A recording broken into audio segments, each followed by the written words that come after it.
বেদাত মৌলিক ভাবে দুই প্রকার। কয় প্রকার?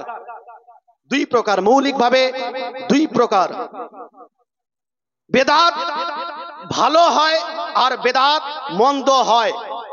যদি কোনো ব্যক্তি এ কথা বলে যে যেই আমলটি নবীর যুগে ছিল না ওটা টোটালি হারাম, করা যাবে না, এই লোক হাদিস সম্পর্কে টোটালি মূর্খ, হাদিস সম্পর্কে তার কোনো জ্ঞানই নেই।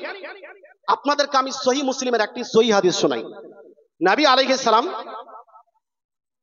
আলাইহিস সালামের দুনিয়া ছেড়ে যাওয়ার পরে যে সমস্ত নতুন কাজগুলি মুসলমানদের মধ্যে আরম্ভ হবে, নতুন নতুন কাজ, সেই নতুন কাজগুলিকে দুই ভাগে বিভক্ত করেছেন। বলেন সুবহানাল্লাহ। কয় ভাগে? নবীর যাওয়ার পরে, সাহাবায়ে কেরামের যাওয়ার পরে যেই কাজগুলি মুসলমানদের মধ্যে প্রচলিত হবে মৌলিকভাবে সেটা দুই প্রকার।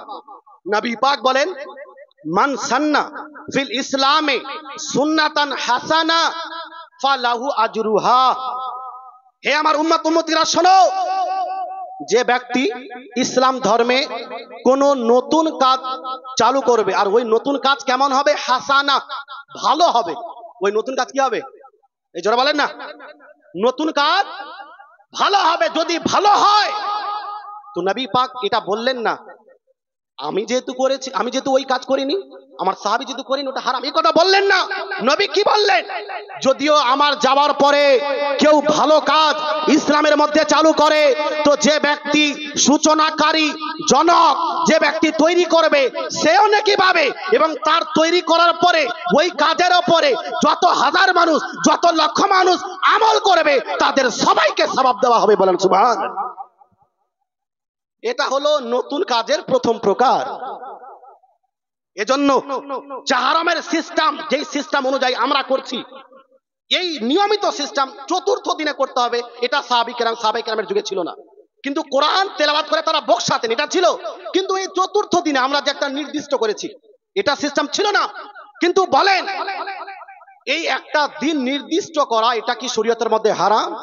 আপনি 10 জন আলিমকে আবেদন করে গেলেন, 10 জন মুফতিকে দাওয়াত করলেন যে অমুক দিনে আমার বাড়িতে এসে ফাতিহা করতে হবে, আমার বাড়িতে এসে মিলাদ করতে হবে, একটি ভালো কাজের জন্য একত্রিত করলেন। বলেন এটা শরীয়তের মধ্যে ভালো না খারাপ?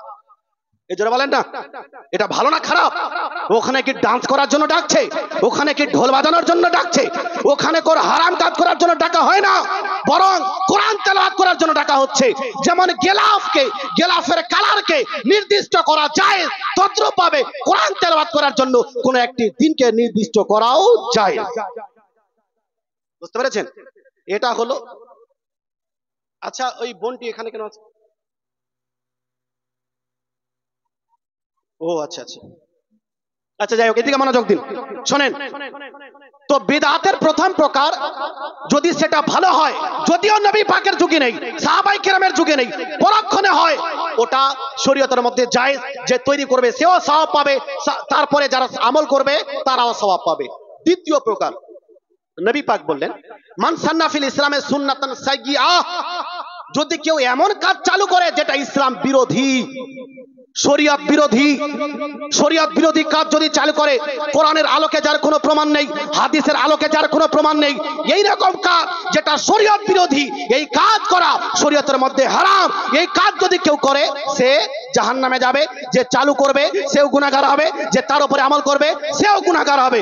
এই জন্য মুসলমান ভাই বলতে চাই যে যদি খারাপ কাজ কেউ চালু করে এটা শরীয়তের মধ্যে হারাম। উদাহরণস্বরূপ, ইমাম বাড়া তৈরি করা। মহরম মাস, মা বোনের আওয়াজ করিয়েন না, ওনার ব্যাপার আছে আলাদা, যাই হোক ওদিকে ধ্যান দিয়েন না। ইমাম বাড়া তৈরি করা এটা হলো বেদাত। এই ইমাম বাড়ায় কোনো মানুষের দেহ নেই। ইমাম বাড়ায় কি কারো দেহ থাকে? কেউ ইন্তেকাল করেছে, তাকে দাফন করা হয়েছে না, বানাওয়াট ভাবে তৈরি করা হয়েছে মাজারের মতো। এটা ইসলাম বিরোধী কাজ। নবী পাক বলেন, মান যারা বিলা মাজারি লানাল্লাহ। মাজার ব্যতীত, মাজার নেই, কারো দেহ নেই, কারো কবর নেই, এমনিতেই যদি সে কোনো বানাওয়াট মাজার তৈরি করে জিয়ারত করে, এটা শরীয়তের মধ্যে নাজায়েজ। আল্লাহ পাকের ধিক্কার ওই ব্যক্তির উপরে। মৌলিকভাবে বোঝা গেল হাদিসের মধ্যে নবী পাক বলেছেন যদি নতুন কাজ হয় সেটা ভালো হতে পারে খারাপও হতে পারে, যদি ভালো হয় নেকি পাওয়া যাবে, যদি খারাপ হয় গুনাহ হবে, স্পষ্ট হাদিস। কিন্তু ওয়াহাবিরা কিছু বুঝতে পারে না, নিজের তরফ থেকে মন গড়া ব্যাখ্যা করে মানুষকে ধোঁকা দেয়।